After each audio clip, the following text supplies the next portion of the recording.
जो लगातार प्रयत्नशील है वो कभी गरीब नहीं हो सकता है। जिंदगी के मंच पर अपने चरित्र की प्रस्तुति इस तरह करो कि पर्दा हटने के बाद भी तालियां बजती रहें। जो सदैव भगवान को याद करता है उसे पाप कभी नहीं छू सकता। ज्ञान उसी को बांटो जिसको जरूरत है, वरना मूर्खों को ज्ञान बांटकर आप खुद को ही दुख पहुंचा सकते हो। जो मौन रहते हैं और कम बोलते हैं वे विवादों से दूर रहते हैं। आप केवल स्वयं को बदल सकते हो, इसलिए दूसरों को बदलने के चक्कर में अपना समय बर्बाद न करें। खुद पर लगाया गया समय एक वक्त बाद असर दिखाना शुरू करता है। जो जागृत रहते हैं वो सदैव निर्भय रहते हैं, उन्हें किसी का भय नहीं होता है। नहीं खाओगे ठोकरें सफर में तो मंजिल की अहमियत कैसे जानोगे, और अगर नहीं टकराओगे गलतियों से तो फिर सही को कैसे पहचानोगे। जमीन से आसमान की ऊंचाई को छूने वाला व्यक्ति कभी किसी का अपमान नहीं कर सकता, लेकिन इनमें कुछ ऐसे लोग जरूर होते हैं जो किसी क्षेत्र विशेष में थोड़ा बहुत नाम दाम कमा लेते हैं। ऐसे लोगों का अहम हमेशा उनके सर चढ़कर बोलता है। यद्यपि ऐसे लोग अविकसित मस्तिष्क वाले होते हैं और एक दिन अपनी ही हरकतों से अपने ही खोदे गड्ढे में गिर जाते हैं। आमतौर पर जब कोई आपका अपमान करता है तो अगर आप भी उसी की भाषा में उसका जवाब देंगे तो हो सकता है आपको कुछ देर के लिए अच्छा लगे, लेकिन ये आपको मानसिक रूप से बाद में परेशान करेगा और वो पल आपके लिए बुरी याद बनकर रह जाएगा। यही नहीं, समाज में आपकी इज्जत कम होगी। जब कोई किसी का अपमान करता है तो बहुत थोड़े लोग होते हैं जो समझदारी से काम लेते हैं। चाणक्य नीति के अनुसार अगर कोई आपका अपमान करता है तो उस पर किसी प्रकार की प्रतिक्रिया ना दें, लेकिन इसका यह मतलब नहीं कि अपमान बर्दाश्त करते रहिए, क्योंकि 2 बार अपमान बर्दाश्त करना समझदारी है, मगर अपमान सहते रहना अपराध है।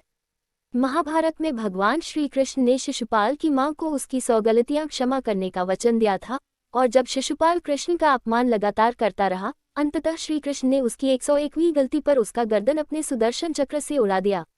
आपने भी देखा होगा कि राह चलते हाथी पर कुत्ते भौंकते हैं, मगर हाथी अपने रास्ते चलता है, उसे कोई फर्क नहीं पड़ता। लोग कुत्तों की ही खिल्ली उड़ाते हैं।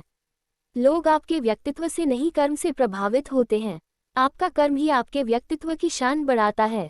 आप जब तक स्वयं नाम दाम नहीं अर्जित करेंगे, लोग आपको हल्के से लेंगे।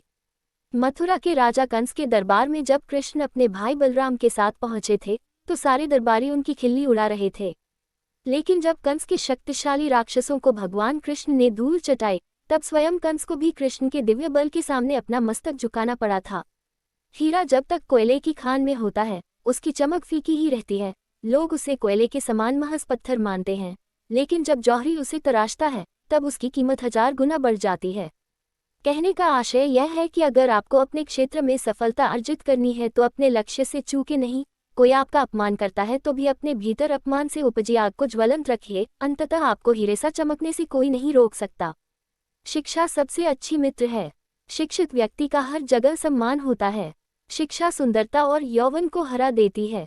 ये संसार एक कड़वा वृक्ष है, इसके 2 ही मीठे अमृत समान फल हैं, एक मधुर वाणी और दूसरा सज्जनों की संगति।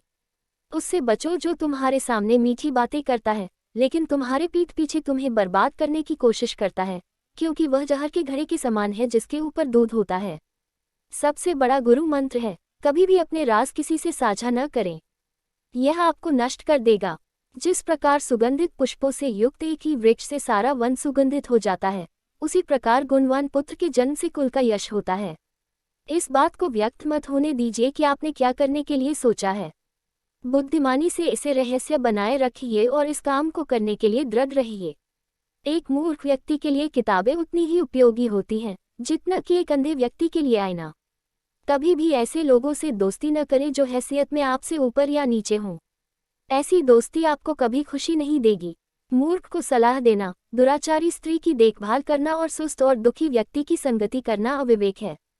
कांटों और दुष्ट लोगों से निपटने के 2 तरीके हैं, एक उन्हें कुचल देना है और दूसरा उनसे दूर रहना है। जिसके पास सपना होता है वह कम बोलता है और काम ज्यादा करता है। चाणक्य नीति कहती है कि घर का माहौल बच्चों को सर्वाधिक प्रभावित करता है। यदि घर का वातावरण बेहतर है तो संतान की प्रगति भी अच्छी होगी।